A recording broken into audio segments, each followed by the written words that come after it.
कहानी शुरुआत में एक बेकर और उसकी वाइफ को दिखाया जाता है जो अपनी बेकरी चलाते हैं। इन दोनों का अभी तक कोई बच्चा नहीं था, जिस वजह से दोनों काफी उदास और परेशान रहते हैं। फिर एक रात उनके घर एक चुड़ैल आती है। बेकर उसे कहता है, तुम कुछ खाने आई होगी, लेकिन मेरे पास तो खाने के लिए कुछ नहीं है। चुड़ैल कहती है, मैं कुछ खाने नहीं बल्कि कुछ बताने आई हूँ। बहुत सालों पहले जब तुम बहुत ही छोटे थे तब तुम्हारे डैड यहाँ पर रहते थे। उस वक्त तुम्हारी मॉम का बच्चा होने वाला था, यानी तुम्हारा कोई बहन भाई, और उनका दिल सिर्फ सब्जियाँ खाने का ही करता था। और फिर एक रात तुम्हारे डैड मेरे बाग से सब्जियाँ चुराने आए। अगर मैं चाहती तो अपने जादू से उन्हें मूर्ति की कोई भी चीज बना सकती थी, मगर मैंने ऐसा नहीं किया। मैंने सिर्फ तुम्हारे डैड को इतना कहा कि जब भी तुम्हारा कोई बच्चा होगा उसे मैं ले लूंगी। ये सुनकर तुम्हारे डैड वहाँ से भागने लगे, मगर जाते जाते वो मेरे बाग से जादुई बीज ले गए जो मेरी मॉम ने मुझे दिए थे, और कहा था कि इन बीजों का ख्याल रखना, अगर ये गुम हुए तो तुम्हें सजा मिलेगी। फिर जैसे तुम्हारे डैड बीजों को लेकर दीवार पर चढ़े, आसमान में बिजली चमकने लगी और मुझे मेरी माँ के कहने के मुताबिक सजा मिली, यानी बहुत ही भयानक रूप, जिस वजह से आज मैं चुड़ैल बन चुकी हूँ और ऐसी दिखती हूँ। अब इस बात से मुझे बहुत गुस्सा आया। मैं तुम्हारे डैड से बदला लेना चाहती थी, इसीलिए जब तुम्हारी बहन पैदा हुई तो मैंने उसे चुरा लिया और साथ ही उन्हें एक बददुआ भी दी कि कभी भी तुम्हारे घर कोई बच्चा पैदा ना हो, ताकि तुम्हारी नस्ल ना बढ़ सके। और इसी वजह से आज तुम्हारा भी कोई बच्चा नहीं है। बेकर को आज से पहले ये बात नहीं पता थी। वो चुड़ैल से पूछता है, क्या मेरा कोई भाई है? जिस पर वो कहती है, नहीं, बल्कि तुम्हारी एक बहन है, लेकिन अब वो मेरी है, उसके बारे में मैं तुम्हें कुछ नहीं बता सकती। लेकिन हाँ, अगर तुम चाहती हो कि तुम्हारे खानदान को दी गई ये बददुआ खत्म हो जाए, Big day came. I made my claim. Oh, don't take away the baby. तो तुम्हें 3 दिन के अंदर अंदर मेरे लिए 4 चीजें लानी होंगी, क्योंकि 3 दिन के बाद आसमान में पूरा चांद निकलेगा और ये दिन बहुत खास होता है। 100 साल में एक बार आता है। इन चीजों में पहली चीज एक गाय है जो दूध की तरह सफेद हो, दूसरा एक कपड़ा जो खून जैसा लाल हो, तीसरा एक बाल जो छल्ले की बालों की तरह सुनहरा हो, चौथा एक जूता जो सोने की तरह चमकदार हो। अब तुम जल्दी से जाओ जंगल में ताकि तुम्हें ये सारी चीजें मिल सके। जाने से पहले बेकर की वाइफ अपने हस्बैंड को एक कोट पहनने के लिए देती है, लेकिन वो उस कोट को गिरा देता है, ये कहते हुए कि ये मेरे डैड का कोट है, मैं इसे नहीं पहनूंगा क्योंकि उनकी वजह से ही सब कुछ हुआ है। तब उसकी वाइफ देखती है कि कोट की जेब से वही बीज निकलकर बाहर गिर गए हैं, जिन्हें देख वो समझ जाती है कि वही जादुई बीज हैं जो बेकर के डैड ने चुड़ैल के बाग से चुराए थे। फिर हम एक लड़की सिंड्रेला को देखते हैं जो अपनी सुतेली माँ और बहनों के साथ रहती है। सारा काम सिंड्रेला से ही करवाया जाता है। एक दिन उसकी सुतेली माँ और बहनें राजा के जश्न में जा रही थी। तब सिंड्रेला कहती है, मैं भी आपके साथ जाऊंगी, जिस पर वो उसका मजाक बनाती है कि तुम इस उलिये में जाओगी, वहाँ अपने कपड़े देखो, अपने जूते देखो, सब मजाक बनाएंगे तुम्हारा, हंसेंगे तुम पर। फिर उसकी माँ जानबूझकर वहाँ दाल बखेर देती है और कहती है, इसे उठाओ, पहले अपना काम करो, फिर आ जाना। उनके जाने के बाद सिंड्रेला अपनी मॉम की कब्र पर जाती है जो जंगल में थी। यहाँ सिंड्रेला ने एक पौधा लगाया हुआ था जो आज उसकी आंसुओं की वजह से काफी बड़ा हो चुका था, क्योंकि वो बहुत दुखी थी और रो रही थी। यहाँ वो आंखें बंद करके कहती है, आज मैं कुछ मांगना चाहती हूँ। तभी उसे पेड़ पर अपनी माँ की आत्मा दिखती है जो कहती है, मेरी बेटी, आज तुम जो चाहो मांग सकती हो।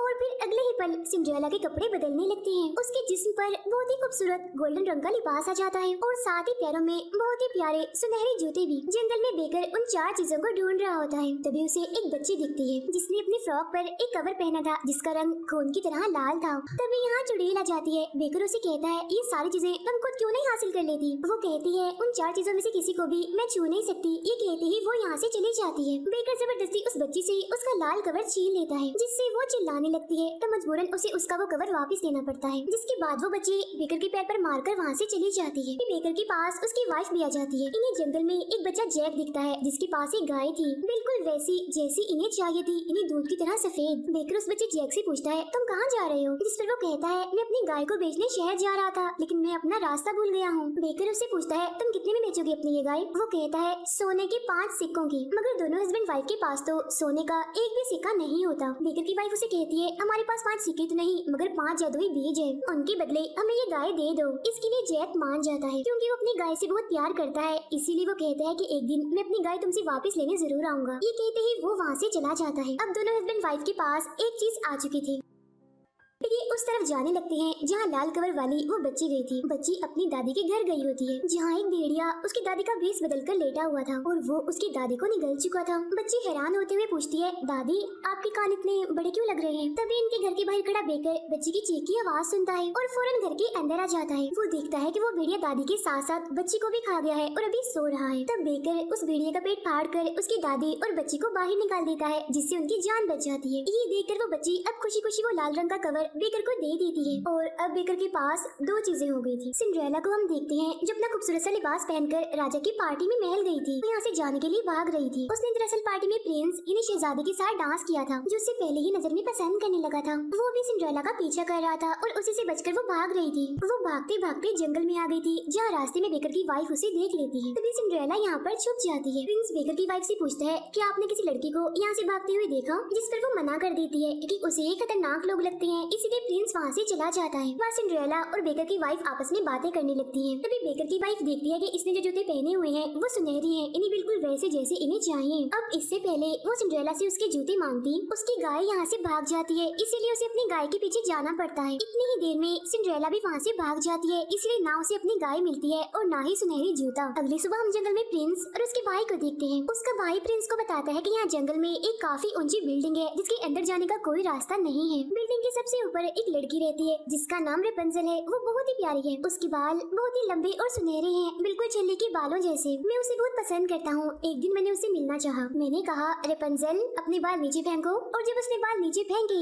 मैं उनके जरिए ऊपर चला गया। बेकर की वाइफ सुन लेती है और क्योंकि उसे भी सुनहरे बाल चाहिए थे इसलिए वो भी उस बिल्डिंग के पास जाकर कहती है, रेपंजल अपने बाल नीचे फेंको। Rapunzel, Rapunzel, let down your hair to me. और तभी खिड़की खोलकर रेपंजल यहाँ आती है जो सच में बहुत ही खूबसूरत थी, और ये और कोई नहीं बल्कि बेकर की बहन है जिसे चुड़ैल ने यहाँ कैद करके रखा हुआ है। लेकिन वो ये बात नहीं जानती, इसीलिए वो चुड़ैल को ही अपनी माँ समझती है। बेकर की वाइफ फिर कहती है, रेपंजल अपने बाल नीचे फेंको, और इस बार वो बाल नीचे फेंक देती है, जिन्हें काट कर बेकर की वाइफ यहाँ से भाग जाती है। वो सीधा अपने हस्बैंड के पास जाती है जहाँ उसके हस्बैंड ने गाय को भी ढूंढ लिया था, और अब इनके पास तीन चीजें हो गई थी। फिर हम उसी बच्चे जैक को देखते हैं जो अपने घर पहुँच गया था, और जब उसकी मॉम को ये पता चलता है कि वो अपनी गाय सिर्फ 5 बीजों के बदले बेच आया तो वो उस पर काफी गुस्सा करती है कि तुम बेवकूफ हो, 5 बेकार सी बीजों के लिए तुमने अपनी गाय बेच दी। ये कहने के बाद वो उन बीजों को यहीं पर फेंक देती है। फिर अगली सुबह जैक देखता है कि उसके घर के बाहर एक बहुत ही बड़ा पेड़ है जो आसमान की बुलंदियों को छू रहा है, और अब वो उस पर चढ़ना शुरू करता है। फिर रात को वो सोने का एक बहुत बड़ा अंडा लेकर बेकर और उसकी वाइफ के पास आता है और कहता है, अब मुझे मेरी गाय वापस चाहिए। बेकर की वाइफ अंडे को देखकर काफी हैरान हो जाती है। वो कहती है, मैंने आज से पहले इतना बड़ा अंडा नहीं देखा, वो भी सोने का। ये तुम्हें कहाँ से मिला? जैक बताता है, जो जादुई बीज तुमने मुझे दिए थे उसकी वजह से एक बहुत बड़ा पेड़ बन गया जो दूसरी दुनिया तक जाता था, और वहाँ इंसान नहीं बल्कि दूसरी मखलूक रहती है जिन्हें जायंट्स कहा जाता है, और उनका साइज बहुत ही बड़ा होता है, इतना बड़ा कि हम इंसान उनके आगे कीड़े मकोड़े जैसे छोटे लगे। ये अंडा मैं वहाँ से लाया हूँ। बेकर उसे उसकी गाय लौटाने से मना कर देता है, और जब ये लोग बहस कर रहे थे तब अचानक वो गाय गिर जाती है और फौरन ही उसकी मौत हो जाती है। और तभी आसमान से चुड़ैल की आवाज आती है जो कहती है, 2 दिन गुजर गए हैं और अब तुम्हारे पास सिर्फ एक ही दिन बचा है। 2 midnights gone.